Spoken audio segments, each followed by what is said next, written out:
pony gnarly by. Oh, better. I got a place where winning ain't tough to do. You wanna be cool, stable do.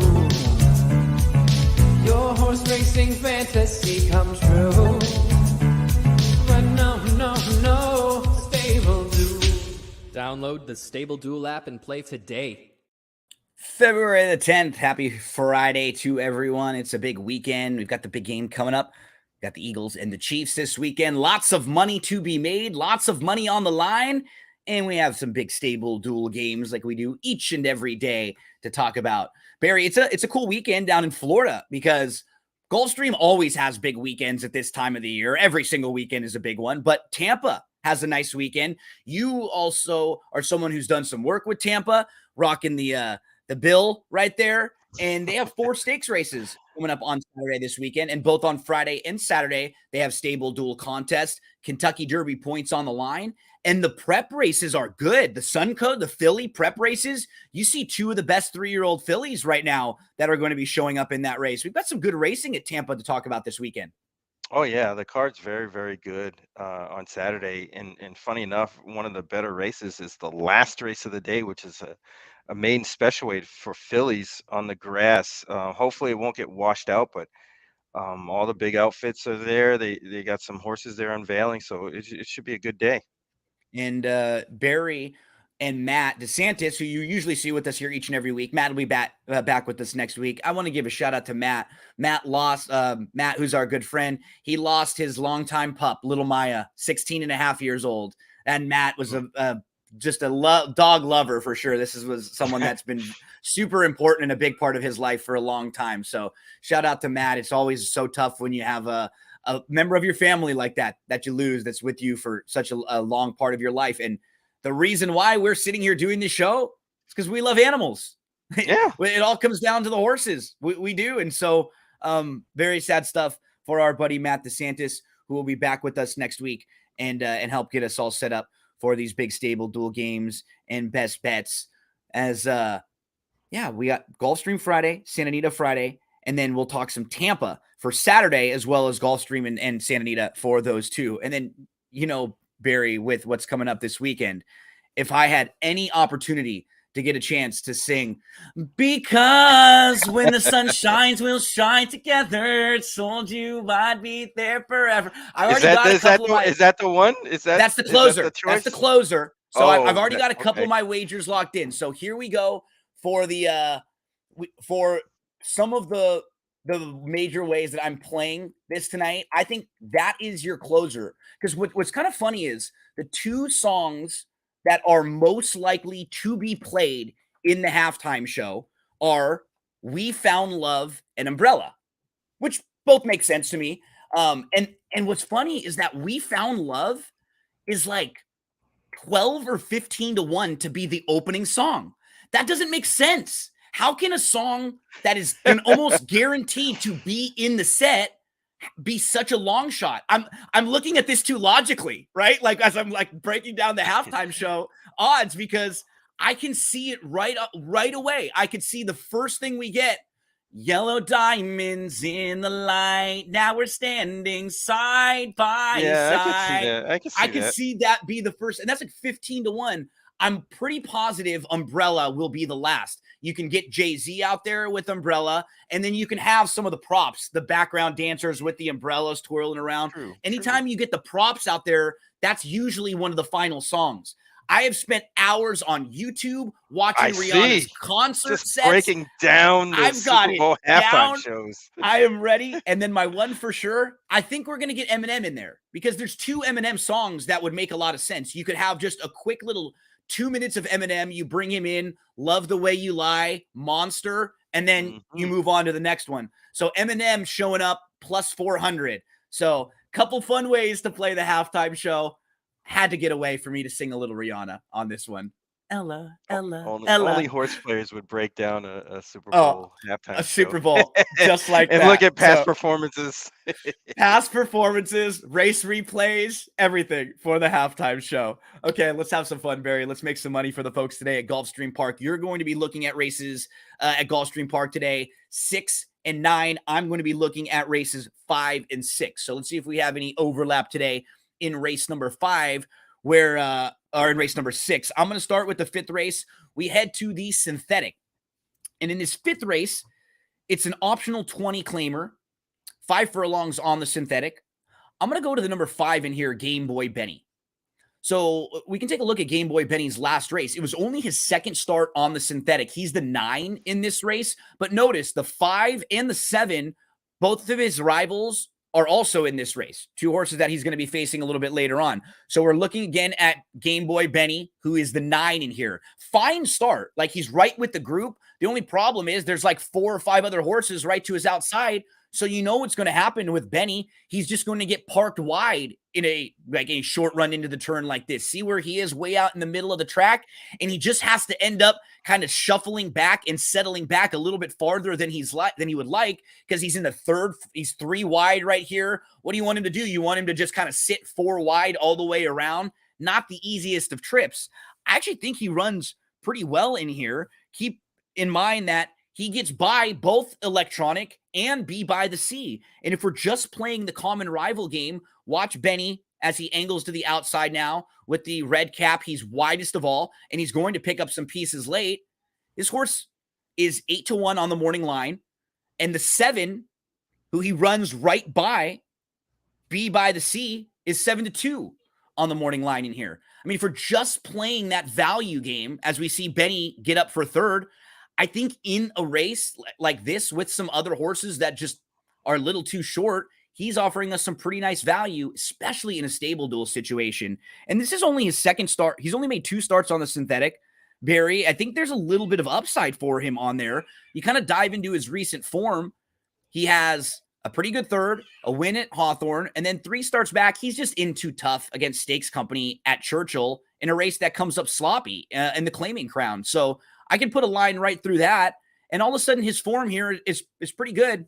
Game Boy Benny for me, Barry, the number 5 in race number 5. 5's wild, 8-1. That makes sense. Actually, a horse I kind of gave a second look to in this race is the 6 Gins and Tins at a Mhm. big price. I don't think that horse is as bad as the morning line kind Might of seems to suggest. make it. Yeah, I mean, you could throw out that last race. Probably Just needed it toss the dirt off race. the Yep. off the layoff from October 26th to January 15th.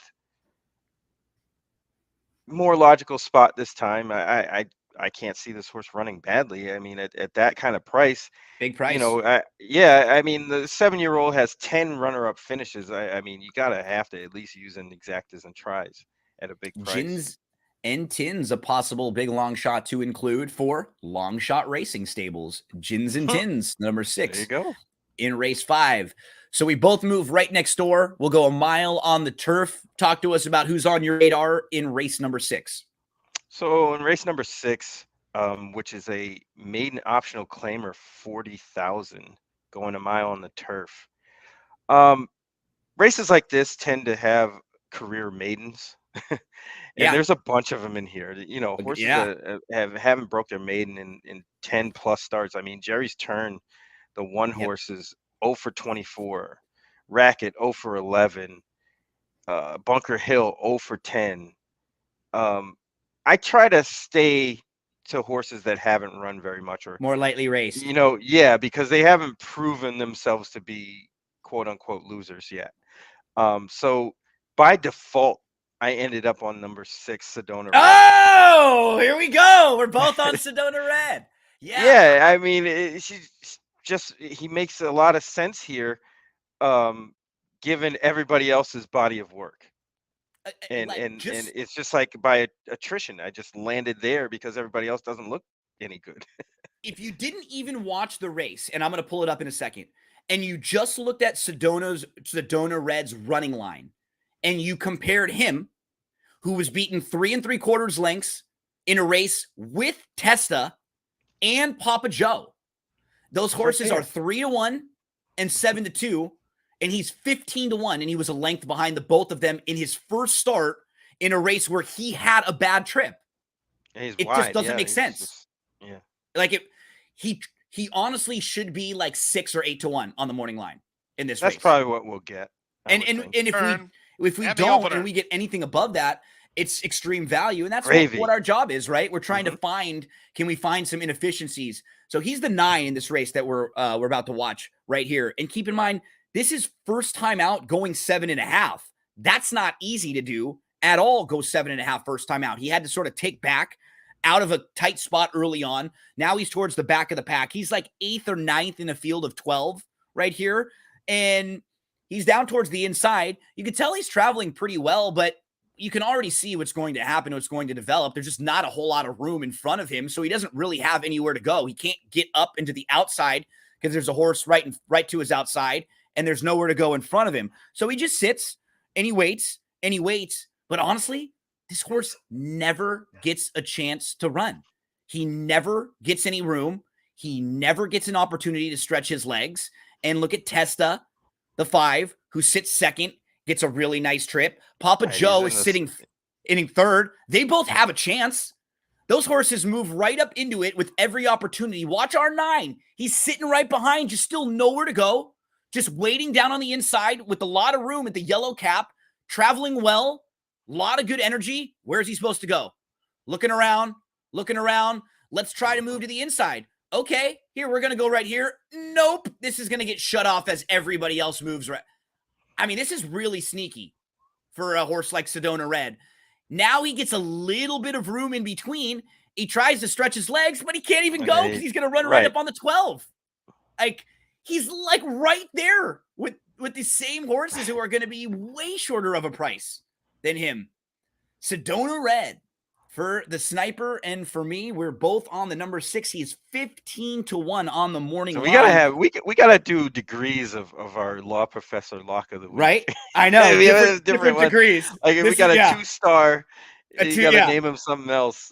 I know. We gotta have to like the different horses, right? That we name them after, because like the law professor was the 5-star one for us, like the big time. This one's like a 3-star Sedona Red. As we both think Sedona Red with a major shot here. As we turn the page, Barry, you've got one more to close out the card at Gulfstream Park on Friday. Talk to us about race number 9. All right, so the 9th race is a maiden optional claimer, 50,000, but this time on the synthetic, going 5 furlongs. And this is another race where everybody else just looks so. I mean, you see a lot of these horses in this race, coming up from $25,000 maiden races or 16,000 in the case of Sir Gusa. These horses have just been beat, and they don't, honestly, a lot of them don't really have a running style. So this was a really hard race to come up with a winner, but I think the 1 is coming into this race with a little bit of a makeover package. Not too many knocks. I like the last workout on January 27th of 47-2, breezing from the gate. Bullet.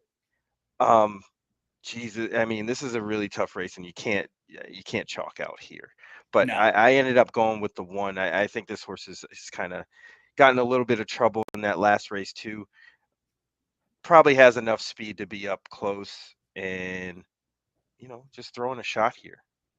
Mr. Rhodium, 6-1 on the morning line. That'll be 5,000 right on par in your stable dual lineups. Hopefully, we helped lead you to a couple winners today at Gulfstream Park. For you today, when you're playing at Gulfstream Park, a couple different options in your stable dual contest. You can play a $10 game. It's a top 10. There's also a $50 double up today at Gulfstream Park. 2 different options at Gulfstream Park.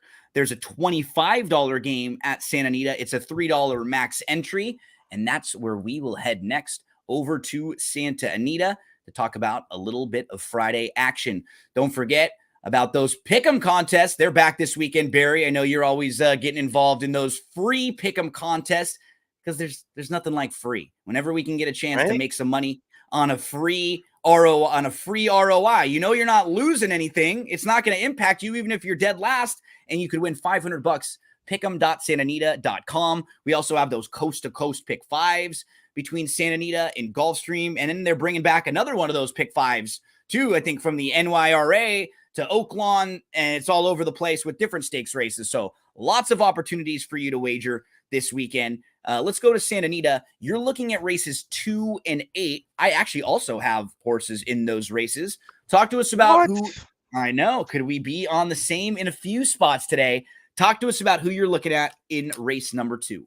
So race number 2 is a maiden 42,000 optional claimer, 6.5 on the main track at Santa Anita. And I ended up on number 5, Luana. Luana, talk to us about the 5. Well, this one is also getting a makeover package for Craig Delassie. Blinkers on, Lasix, first time. This horse's race on September 24th compares with anybody in this race, top to bottom. Absolutely. And if she runs to that race, I think she'll win. And it's certainly quite possible. She's training very, very well. I Yeah, like the last 2 works comparatively to her other 3 that you see on the page. she checks a lot of boxes, right? It just Yeah, debut was better than it might look on paper. She has a little trouble on the turf. She comes back. Her best race is on the dirt. Then she goes a little longer last time out. She's got a wide trip. Now she's cutting back. She's back to the dirt. right, The back to blinkers the come dirt. on. The Lasix come on. And you mentioned the works that are really nice recently.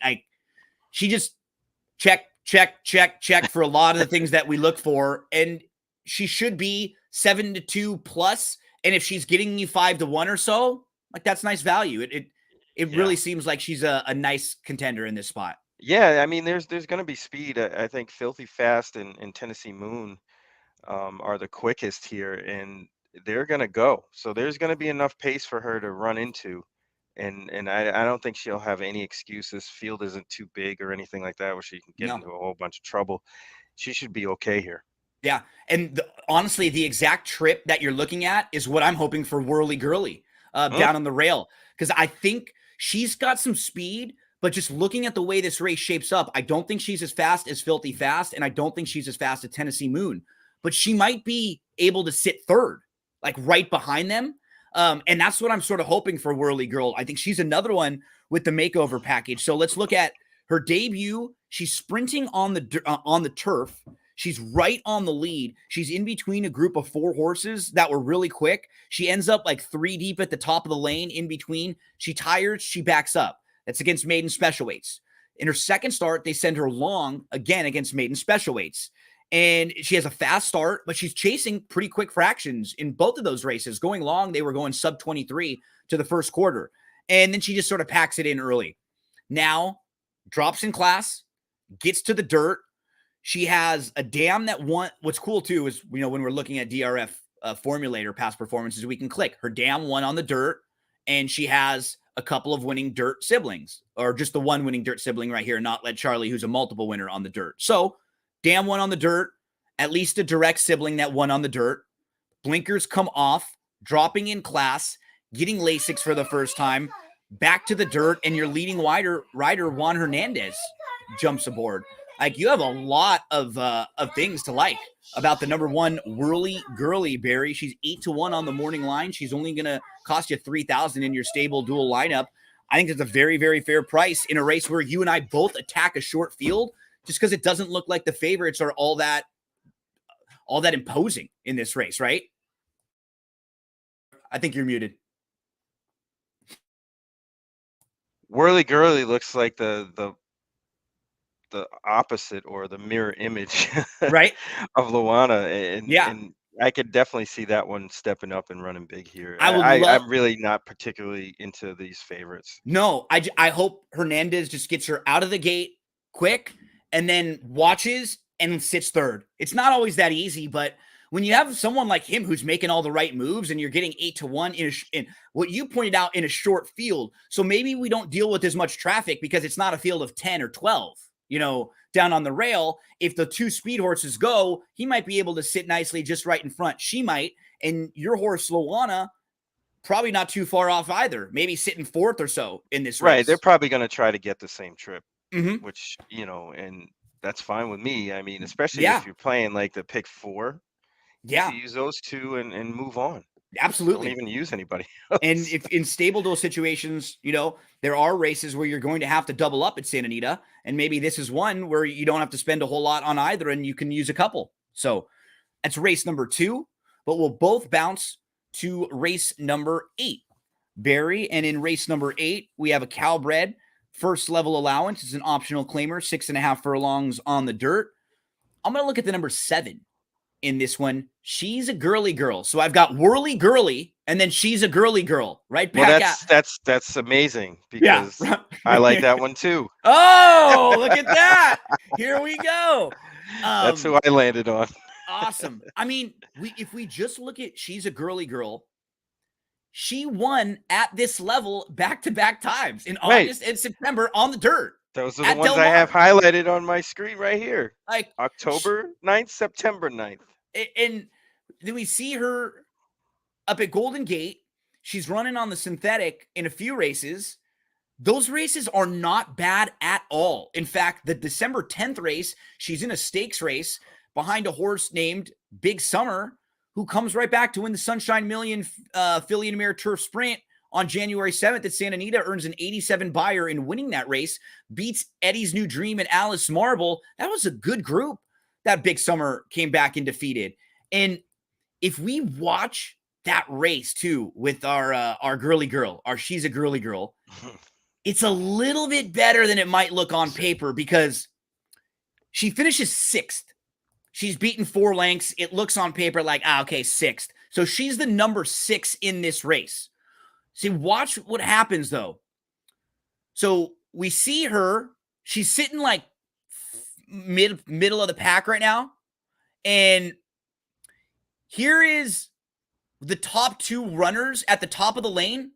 They just separate. Right. They just And go, nobody makes up any other ground. See, look at the 6. She's actually wide. She gets up into 3rd in the early part of the stretch. Right here, she's 3rd, but then she sort of just hits the wall and she tires.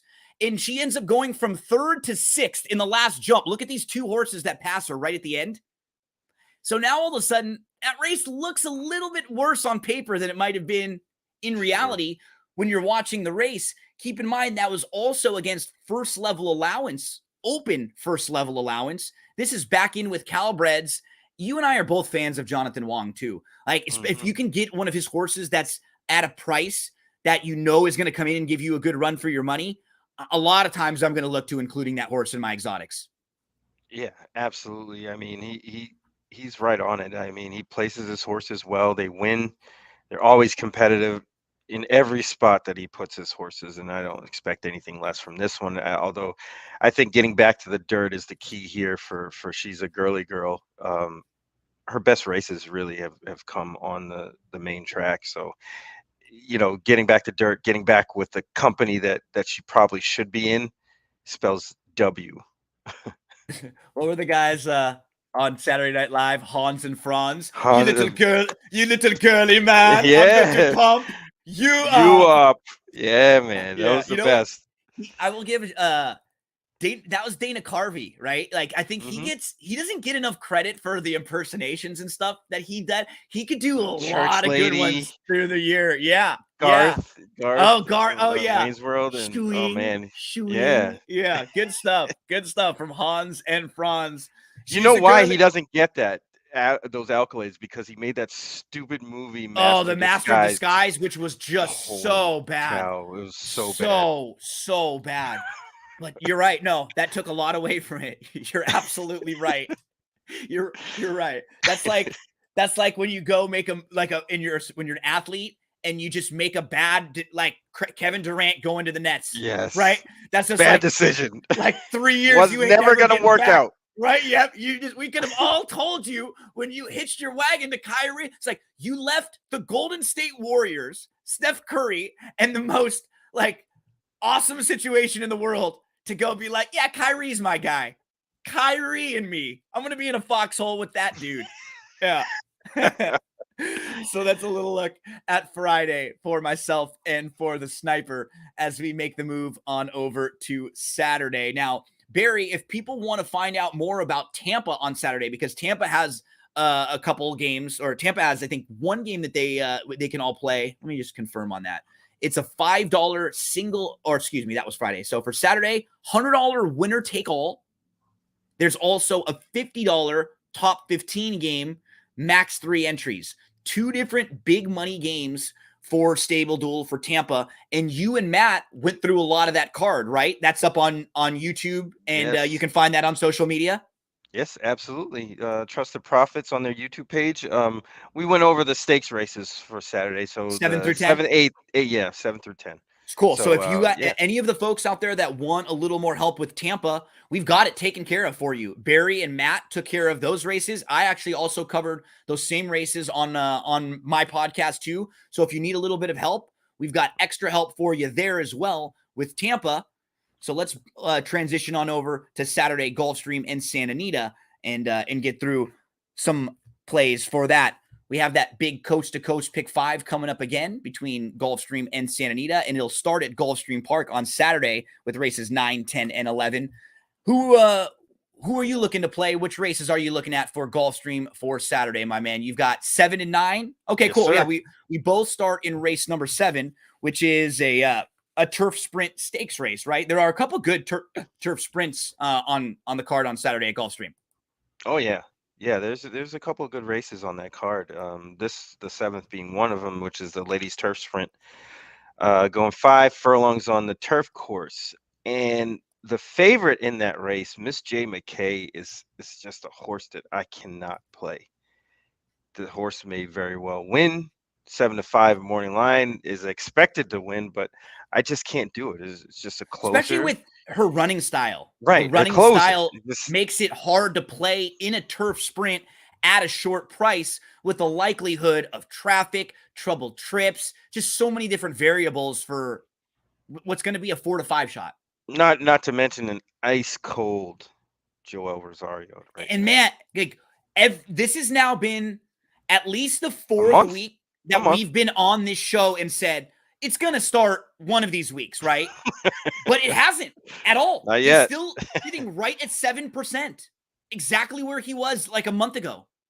And I guess it's a little bit worse because you know that he's not riding like he's 8 to riding 1 and above. Cadillacs. He's riding Cadillacs most of the time. I know.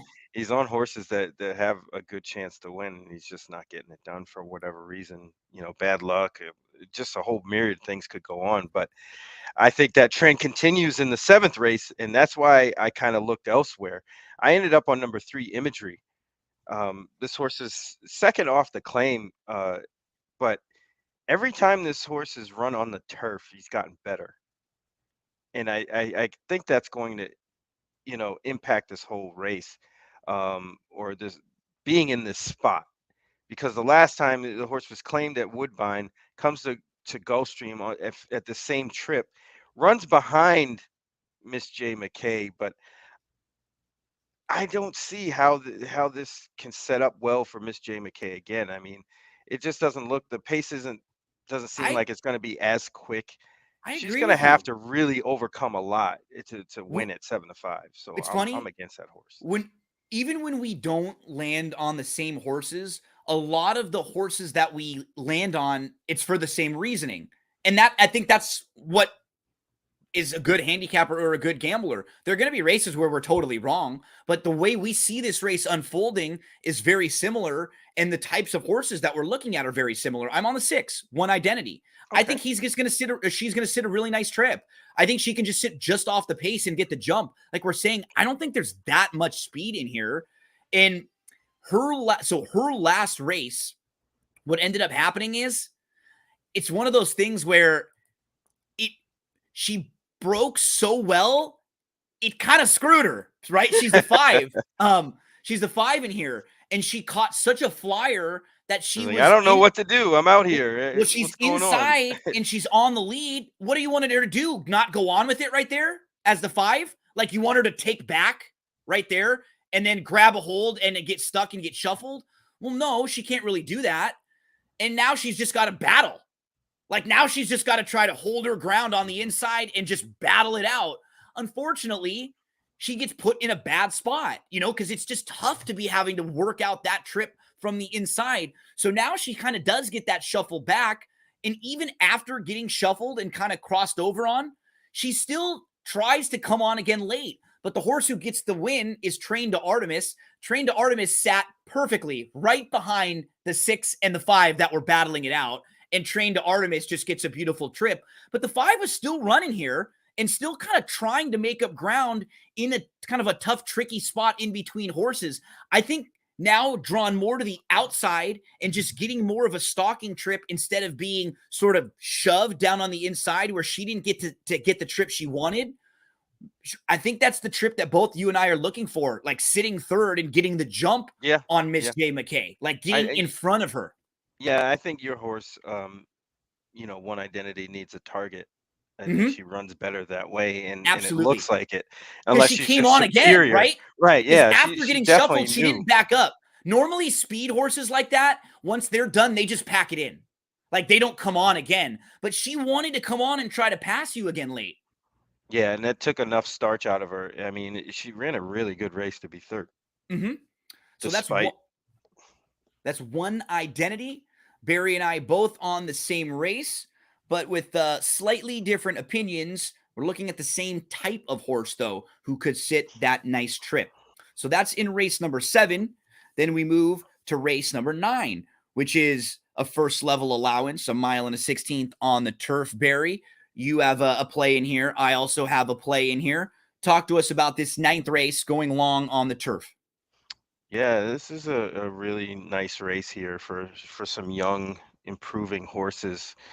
I ended up on number 7, Two-Way Crossing. I just think that, her first race or his first race was awesome. Yeah, it really was, and I don't blame him for giving that a try in the synthetic stakes going 1 mile and 1/8. I just don't really think that horse was ready for that. No, and you're in Ontario bred. It's big money right there at home for you. It's at the end of the year. You take a swing in that race. Like right, you got to see what you got. Absolutely. And then it doesn't work out, no problem. You put a line right through it, and we have a bunch of built-in excuses. It was 1 mile and 1/8. It was on the synthetic. It was the second start. Now the blinkers come on. This horse is bred beautifully for the turf and showed it in the debut. Yeah, he's a player here. Yeah, definitely. I like the blinkers on. The horse has been training well, been down at Payson for a while. So it looks like they expect some good things on the turf from this horse. That's the only reason why this horse is here. So we're going to go with that one. Two-Way Crossing for the Sniper. I'm going to look to the number 3, Sendero. Now, Sendero's races, first 4, they're all pretty good. Runner-up at Colonial, comes right back and wins in his second start. And then he's in back-to-back stakes races where he doesn't run bad. He's behind Ari Gold, Lights of Broadway, and Congruent, who we've seen in some of these turf stakes races. And the problem is like Ari Gold is just a speed horse. So if he catches fields where Ari Gold gets out front, it's going to be tough for Sendero because nobody is able to push Ari Gold in that race. So all of his first 4 starts, they make a whole lot of sense to me. I think they're all good. And in fact, the October race and the December race, like those speed figures, they are right at the very top with the rest of this field. His last race, he was only 2-1. He had just a brutal nightmare trip. Yeah. I remember because I had him this day. And this is what ends up happening. You have these horses and you make your notes on them, and then they come back and just a brutal trip. So we're watching the number 8, Sendero, in here. And he has a good start. He's sort of right with the group, but he ends up taking back. He doesn't want to get parked 4 wide. He does end up getting sort of shifted into the 3 path, though, going into the turn. But he settles, 6th or so in here. He's about 5-ish lengths off. And now he's going to actually move towards the inside, which is nice. You can see he kind of is able to save some of the ground. Unfortunately, that in making a good decision, it ends up backfiring. That's the right decision. You want to save ground. You don't want to keep your horse parked 3 wide at the first quarter of this race when you're going to be going a mile or 7.5. But in trying to get inside, just keep an eye on the 8 horse and how this horse never gets a chance. So he's moving right into contention, and right about here, traveling super well, and then he gets shut off, like right here. Okay. Then it looks like he's got room at the top of the lane. Watch right here where it's like, okay, now he's got some room. He's going to move through. And right about here, it looks like he's going to move through. And then, nope, they all come over on him and just close the door. And the 8 just has to stop to an absolute walk. He was put up from 8th to 7th via DQ that day. And I mean, it's just blatantly obvious the trouble. We saw the kind of traffic that he has. You just don't want to get a short price on him. He should be 7 to 2-ish and above. These trip horses get overbet a little bit, but I will be including him in the pick 5s and in stable duel at 5 to 1. That is Sendero coming off of that brutal trouble trip last time out. So that's race 9 at Gulfstream Park. I want to mention one more while we're here before we finish up at Santa Anita. The 10th race is just like a fun Gulfstream maiden special weight race. And what's cool about this is, like, whatever your angling and your reasoning are in this 10th race, it's really awesome, and you can feel confident because you have a horse like Arthur's Ride or a horse like Case, where you can feel like, hey, these are logical contenders in here that are shorter prices that I might be able to key in on. But if you want to get more creative, you can absolutely start looking at horses like Secret Threat, who's going to go 2 sprints to a route, stretch out. He's caught back-to-back races where he chased Lone Speed. Dreamlike is a live-looking first-time starter. Peregrino G, he's 15 to 1 on the morning line. He's been second 3 times. And then he comes out of that December 24th race. That's our race, Barry. That's it. That's the Mooncat race with that dude in Colorado. So this is just a fun race I wanted to mention. It's a really cool pick 4, pick 5 type of race. Demand a little bit of value here. If you do shorten up, Case is the one who I would lean towards. But the prices, I think Secret Threat is a bit interesting. So I just wanted to take a peek at that race before we get to the Gulfstream Park Turf Sprint. This race has a ton of speed on paper, just a ton. You've got Rock Crest from the rail, who has no choice but to go, has to get sent hard. And this is a grade 3 event, 5 furlongs on the turf. You've got the 1, 4, even the 2 county final. Wouldn't be shocking to see this horse right on the front end. You've got Caratori, who can sit a little bit, but he wants to go. Yes, I Am Free is the guy that I like, and we're going to talk about. My pal Matty is going to go. Full disclosure is going to go. Shecky Shabazz can sit a little bit. The Critical Way, definitely going to go. Classic State of Mind, this guy's going to go. They will be flying early on in this race. It sets up well for Belgrano, who's the deep closer, but it also sets up well for Yes, I Am Free, who's actually defeated Belgrano a few times. We see Yes, I Am Free, who's gotten the better of his rival Belgrano a couple times because he can sit the trip. Exactly the trip he sat last year when he won the Gulfstream Park Turf Sprint at 8 to 1, beating Belgrano. He came right back in his next start in March again, and he beat Belgrano. It's just a trip that he's going to get. He was on the lead on January 19th, Barry, and I think that was just because he was so fresh off the bench. He had not raced since July, so he catches a flyer and they go on with it. He has 2 bad races in May and in July. And if you just eliminate those 2, look at his form. Yeah. It's awesome. He's last year's winner. He doesn't like the synthetic, so just put a line through the synthetic. And his other bad race came on a good turf course at Monmouth. And look what happened that day on May the 22nd, the day that he got beat up in the Get Serious. The 9, the Critical Way, he just freaked. He earned 102 buyer speed figure and just went wire to wire. He went 43-3 to the half mile, going 21 flat to the quarter. So he just lost to an absolute freak that day. The Critical Way is not going to get that kind of trip in here with all that other speed. I don't think he's going to get that type of a lone trip. I like the 5. Yes, I Am Free. He's 6-1. I think a lot of folks will just sort of look to Belgrano because the way the race shapes up. But we saw this same exact thing play out twice last year, Barry, in these same type of races where Yes, I Am Free can just get the jump on Belgrano. Yeah, that's exactly what it looks like on paper. I mean, Yes, I Am Free. This is his home turf. Yep. This is it for him. He loves it here. And just like a really small thing to point out, for a turf sprinter to be 10 for 24, that's tough. That's pretty good. That's tough. Like there's a couple other 10-time winners in this race, right? Caratari's a 10-time winner. He's got 5 more starts. Belgrano's a 10-time winner. He's got 21 more starts than Yes, I Am Free. This is a horse who knows where the wire is. He knows how to get the job done, and just eliminate those 2 races May and July, and you have a very, very consistent horse who always shows up and fires. That is Yes, I Am Free. 6-1 on the morning line. Will only cost you $5,000 in your stable dual lineup. So that closes out Gulfstream for Saturday for me.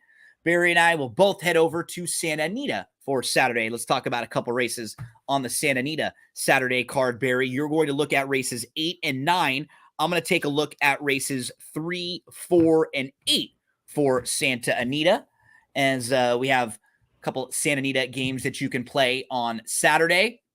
Let's pull up the great race place here on our daily racing form, past performances. Shout out to DRF Formulator. That's the past performances that we're looking up right now. So nice for us as handicappers, as you've seen when we have these streams, how convenient it is when Barry asks for a race replay and then boom, 2 seconds later, we can click and pull it right up. Or a chart. Matt starts talking about, horses who come out of this race and have won, and we can pull the chart up and look and see that those horses right away. We can take one click and look at pedigree information. It's all right there. It's all at your fingertips. DRF.com, and check out the Formulator past performances. So our final track to discuss Santa Anita Saturday, we finish up with the great race place, and I head to race number 3 on Saturday for Santa Anita. This is a turf sprint. This is also one of those important races that's right in the middle of that coast-to-coast pick 5. Now, I don't think there's all that much speed in this race. Honestly, if we look from the outside in, we've got Inch, who's not really fast, and he's more of a horse who wants to sit. You've got Mesut, who's a stone-cold closer. He's definitely not quick. You've got Jetivator, and he's the real key to the race, Barry, because if you look at his last 3 starts, he hopped at the start, he was a step slow, and he broke slow. And in none of those races did he get to the lead. But, back in February of 2021, where you see he absolutely can get to the lead and go wire to wire, and you have Maldonado aboard, who's quietly riding really, really well at the meet. He's doing a great job in a tough jocks room. So he's kind of the key to this race, Jetivator, because if he catches a flyer, he could be tough to run down. I just don't know if you want to trust him at 3-1 with what he's shown recently and those slow starts. No and way. Now, right? No way. Not off the bench either. No. And like you said, he goes May to October, and then he's been off since October. So you've got like a 5-month layoff, and then following that, you've got another 4 months off. That's not a positive. I never look at that as a positive. Southern Horse, very honest. You know what he's going to do, though? He's going to come running late. And in a race where we're talking about, I don't know how much speed is in here, Mongolian Memory, he looks a little bit faster than he is because he's got some races at Turf Paradise. So those races look like he's a little bit quicker, but keep in mind, he's only on the lead when they're going like 24. He's a couple lengths behind in sprints. That brings me all the way back to the number 1. The number 2, exceed speed limit. He's not really fast, but Commander Kai, he's got to go. He draws the inside. There's no doubt about what his tactics have to be. Just send hard. He didn't get the lead in his last start, but he was close. Look at how fast they went. They went 21-1. and on December the 31st. And he is out there battling it Winging out. it. Yeah. Just winging it. And the race comes back okay. This horse, Do It for Andrew, Barry, after I was cussing and screaming after I had a frustrating Saturday where I was telling you guys I was alive for big money on Saturday. I come back on Sunday, play that mandatory pick six. I'm singled to Do It for Andrew on 2 different pick six tickets. Do It for Andrew has about a length lead and gets nailed right on the wire. And it was just brutal. I mean, he looked like he was going to win that race by about 4. So both Saturday and Sunday, a little bad taste in my mouth right now. Nonetheless, redemption right now. Need some redemption, but that was Do It for Andrew in a tougher spot. That was a first level allowance race. We're talking 50 claimers here. I think he's just got to send hard from the inside. Commander Kai, he is 6-1. Only one way to go for him. I mean, if it's not very far-fetched to say this horse breaks well, the 5 is a step slow, and he has a length on the field. And that could be that. Like, that could be the race right there if Jet Vader doesn't catch a flyer with him. So Commander Kai, if you're playing those pick 5s, throw him in just for that possibility. Because if he gets that good start from the rail and the 5 doesn't, he may be really tough to run down. That is race number 3. I've got one next door, Barry, in the 4th, and then we'll head to races 8 and 9 for you in the 8th, and I'll close it out in the 9th. So race 4, we go 6.5 on the dirt. This is an optional 50. I like the Uno a little bit in here.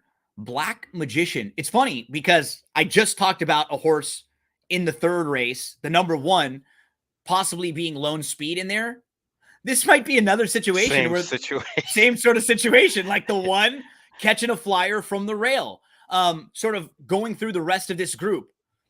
God, I promise I'm not just making this up. When Crown Gold lost, that cost me so much money, Crowning Gold on January the 21st, and Crowning Gold has a length lead and just spits it out. I think because of that, Crowning Gold is going to try to sit a little bit more in here because we're at 6.5 and not 6. He can sit off the pace slightly, and I think he's going to try to do that to give him a little bit more, to hope that he can have a little bit more oomph, a little bit more punch late. So if Crowning Gold doesn't go and does not send, Golden Spa is not very fast. Merit Song isn't that fast. Army Star, he's going to be tracking. That's exactly where he wants to be. Amigo GA is not fast. Top of My Game is definitely not fast. Crypto Ride is cutting back from longer races where he was showing some tactical route speed. Black Magician is just got to go. He has to get sent. Now watch what happens in the same race that he's in with these rivals. So Black Magician is the 10. Crowning Gold's the 8. Army Star's the 3. Top of My Game's the 9. They're all horses in this race. And Crowning Gold is the 8, who most people will probably think is the fastest and the horse that's going to be on the lead. Watch the 10 in this race. On the outside, Black Magician, he breaks right on top. He just can't cross over. Yep. The 10's fastest. The 10's fastest of the whole field. Unfortunately, there are like 5 other horses to his inside that all show some speed. And what is he supposed to do? Just shove as hard as he can to try to get in front of all of them? No, he tries to sit off a little bit and that doesn't work. Well, now, how the turntables, right? Now he's got the inside post position. Tables have turned, Charlie tables Murphy. Have turned. Yep. So Black Magician, hold that ground, send hard. Another rider, man, 6 weeks ago when we talked about Flavian Pratt coming back and riding in Santa Anita, we talked about Kimura coming down to Santa Anita. We talked about Dettori, who's going to be here. Johnny V's coming back. He's going to be staying here. Nobody would have said Tiago Pereira is going to be winning at 35% and is going to be right towards the top of the jockey standings and having more wins than like that next tier of really good jockeys that we spoke about. This dude is riding really, really well right now. I hope he sends hard on the 1, Black Magician from the inside so they can catch a flyer there. So people don't remember that he won a Dubai World Cup race. Yep. Yep. He This is won a it. quality jock. And we see it. I like to compare it a lot. Right now, we're watching a lot of basketball, right? So we're in basketball. How much is it about sometimes your setting, the scenery, like the confidence level, where you are? Like we said, sometimes you just get in a situation that's not good. You start a meet, you have a couple wins, and now all of a sudden your energy the whole time is different. The whole meet now, since December 26th, Christmas Day, the day after Christmas, oh, you're in a good mood. It's holiday, day after Christmas. You know, all of a sudden, now you win a few, and then boom, now you're 6 weeks in, a month and a half in, and you're still doing well. And it's like you're picking up horses now. You're getting mounts that you weren't going to get before. Shout out to Pereira, who's doing very, very well early on in this meet. So I've got one more, Barry, in the 9th race, but you've got one in the 8th race. You're going to go traditional back-to-back daily double, races 8 and 9. Talk to us about race number 8. Yeah, race 8 is a 50,000 optional claimer going 6 furlongs on the main track. I ended up on number 6. I got no money. Nice. Primarily for the reason I think this horse was running over his head for the last 4 races. So if you go back to the August 7th race, July 16th, June 5th, May 9th, you'll see that horse went 3 of those 4 races, won pretty easily too. At this level, they stepped the horse up, optional claimer 62,000 on August 28th, doesn't run so good. Stepped up again, optional claimer 80,000, same result. Stayed at that level until now. On the drop, this horse merits a really, really good chance. There's enough speed for this horse to have a target. I just like this one The a lot. pattern is Yeah, fantastic. You've got you've got the layoff lines. You've got a horse who was off from October of 21 to July of 2022. So we're talking 9 months. Yep. There off, comes back after a 9-month break, one race, and obviously something went wrong because he's off again from July all the way to January. He shows back up in January. That race was good. Traeger is a nice horse, a legitimate horse. And Hopkins, who he beat, just came back and won. And I was pretty impressed with Hopkins in that Palos Verdes win. He earned a 97 buyer speed figure. And I believe Hopkins is going to go to Dubai and take a shot in the Golden Shaheen. So we're talking about horses that he's been facing that are legitimate group stakes, graded stakes winners, and that caliber. And now the pattern is beautiful for him. He gets off the rail. He'll get a fast track. That was a good racetrack that he was on last time out. Lots of little things. Yeah, to lots of things to like there. This is a really tough race on on the low, as they say, as the kids say. Yep. But yeah, there's some really good horses. Even Krakenbuhl or however you say that is a pretty decent horse. If there's one to watch, even if you're just watching it, it's going to be the 8th race. I think that's going to be a really good race. The way you said that, it reminded me of that song from Mario Winans, I Don't Want to Know. You remember that song? I don't want to know if you're playing me, keep it on the low, because my heart can't take it anymore. And that was like, I don't know why. Should I keep it on the low? And I was like singing a little Mario Winans over there. There you go. That's Please what's don't up. let it show. Oh, babe. As you can tell, I'm in singing mode right now. The last few days, poor Stephanie, she's been in the other room. Like, are you practicing your songs again right now? Like, are you looking Rihanna stuff up? Like, how many times she's heard me going through stuff and like, no, okay. When the sun shines, damn it. No, dude, you better than that. You can do that better, Gino. Stupid. It's like, I don't know if you've seen the scene from Step Brothers where where they're in the car singing he's like, and the little kid starts singing, she's got a smile. He's, oh yeah, Jimmy, bring it home, baby. And then his wife starts singing, God, you're flat. You're so awful. $1,500 a week for singing lessons, and this is what I get. You don't even look good while you're singing. You don't even look good while you're screaming at her. It's just, I love that scene. I watch that clip over and over. So, Barry, let's finish it out for everybody in the 9th at Santa Anita on Saturday. It's the Sweet Life. I've got a big downfield pass in this one, but I want you to start us out. Tell us who you're looking at in the 9th race, the Well, down the hill stakes. you saying that means that we're not on the same horse because I Okay. didn't throw one downfield, but I ended up on number 7, Itzel. Yeah, this horse makes a lot Um, of sense. yeah, I mean, this horse was claimed for 62.5 out of the maiden race that that she won and ends up in this spot. I think there's a lot of confidence going on there. Um, and I'm on board because I don't really think that this race is all that chalky No. because the favorites, the horses that are going to get bet, are definitely vulnerable. There's quite a few. This could go a lot of different directions, to be honest with you. It's definitely a spread race if you're playing multis. And your horse actually has like the best speed figures on the turf. Right, and that's why it's a little this race is a little bit weird. It is.